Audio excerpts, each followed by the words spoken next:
Hi everybody, it's Gail from Gail's Bookish Things. I just wanted to show you these book sleeves that I made recently. I'm the type of person where I see an idea somewhere. Sometimes I'm looking for a new idea. Sometimes it just kind of hits me in the face.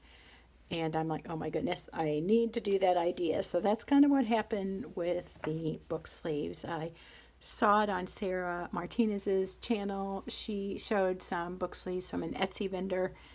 And normally I wouldn't have really even looked at something like that. I would have thought, I don't know, it wouldn't have even appealed to me. But when I saw how somebody else used it, I was like, I think I might actually like to try that. I went to the same seller that she linked to. They are currently taking a break. So I decided to look around. I looked at other vendors and I just couldn't figure out which size I wanted. I wasn't sure what size book I was going to use for sure, or if I even really needed it, but it just appealed to me as a fun craft to try and maybe a nice way of keeping my book handy. So I'm not super careful with my paperback books. I usually don't spend a whole lot on them, and I like to take notes in books and so forth. So they're not necessarily needing to be protected the way I use them, but I just think this would be a good way for me to keep them contained around the house so I can find them when I want them. I can look for maybe one of these covers and know which book I'm looking for.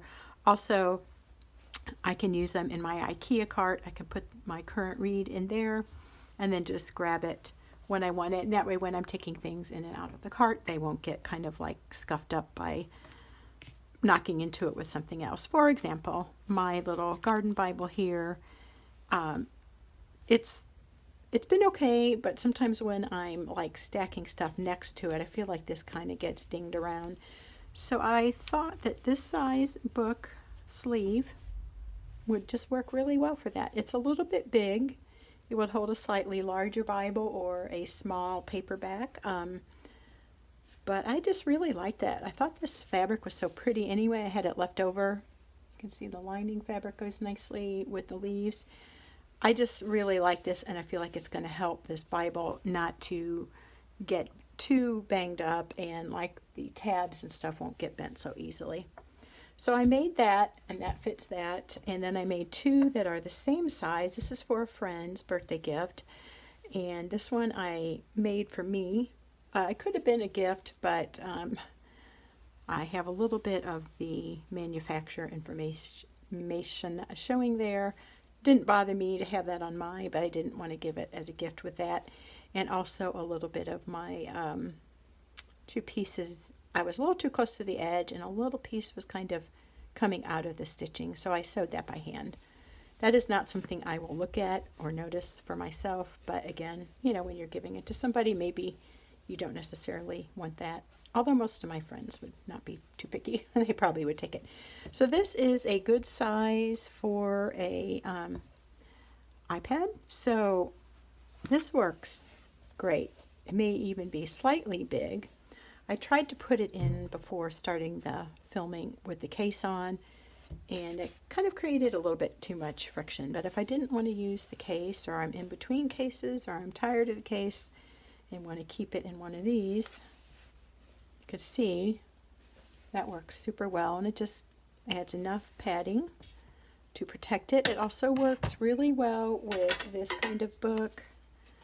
This is about not quite 5.5 by a little less than 8.25. So that slides in there super easily. You could fit maybe a notebook if you're going to a book club or something.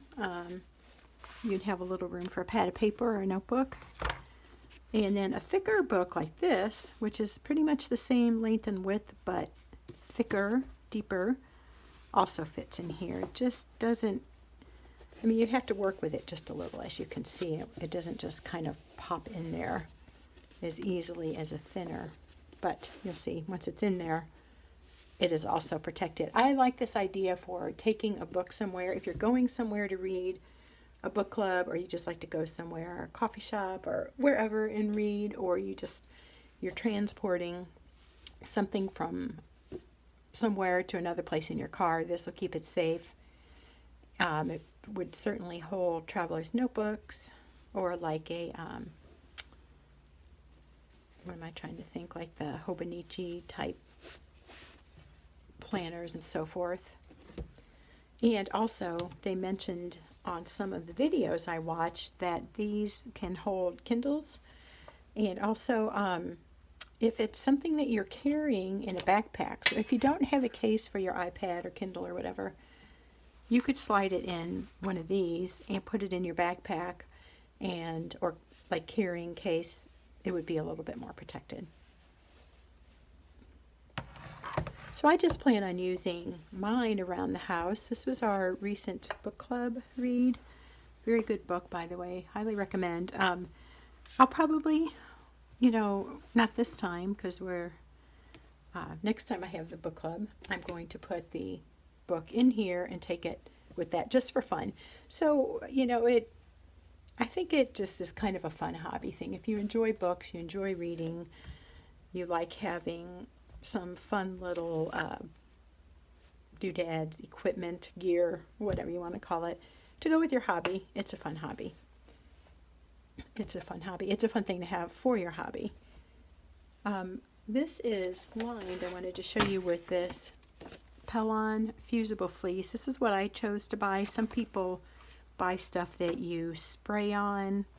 I didn't want to mess with that. I thought just buying one thing that irons on is super simple. So basically, you have 4 pieces of fabric, a front and a back on the outside, and an inside front and back, and then you have 2 pieces of the iron-on fusible fleece, which is attached to your front and back cover, your outside pieces. You put the lining, you sew those across the top, and then you have 2 identical pieces. You sew that all together, and you flip it inside out, then you sew the lining bottom, and pretty much that's it. I mean, it really is almost that simple. I'm going to link below the video that I used, that I watched, to tell me how to make these. And then I just kind of figured out the measurements that I needed based on the books I thought, or the type of book I thought would most commonly go in a bag like this. You could make it any size you want. You can buy these from Etsy vendors. You can buy them from a place called Bookbow. I think it was the original company. I just wanted to try making one. I thought I'd buy it at first, and I looked at the prices and was not sure what size I really wanted. And I thought, you know what? I've got fabric here. All I need to do is buy the fusible fleece, and I was good to go. So take a look at the video below if you're interested in making one. If you have any questions, let me know. But basically, if you feel comfortable with the whole sewing thing, I just want to caution you to make sure you do your length and your width, and then add on enough that you're going to have enough room for the thickness of your book. And also, when you do the length, you want to make sure you add on the width, because you will have a seam at the bottom, and that's going to take up a good hunk of fabric. It's going to come around. It will also be sewn at the top on the inside. That's going to use up some of your length as well. So think about it. I made a paper pattern, out of a paper bag, and that really helped me cut even pieces, enough of them. All 6 pieces for this size were the same size. It was kind of worth it for me to take a few minutes to make a pattern. And then your end product, I think, will look a little less wonky. I know by experience. So that's all. I just wanted to show you this fun idea. This would be a great Christmas gift if you know how to sew. You have a sewing machine handy and some scrap fabric. You could probably, get several of these done before Christmas. So that's my idea for you today. Hope you're having a great December, and we'll see you next time.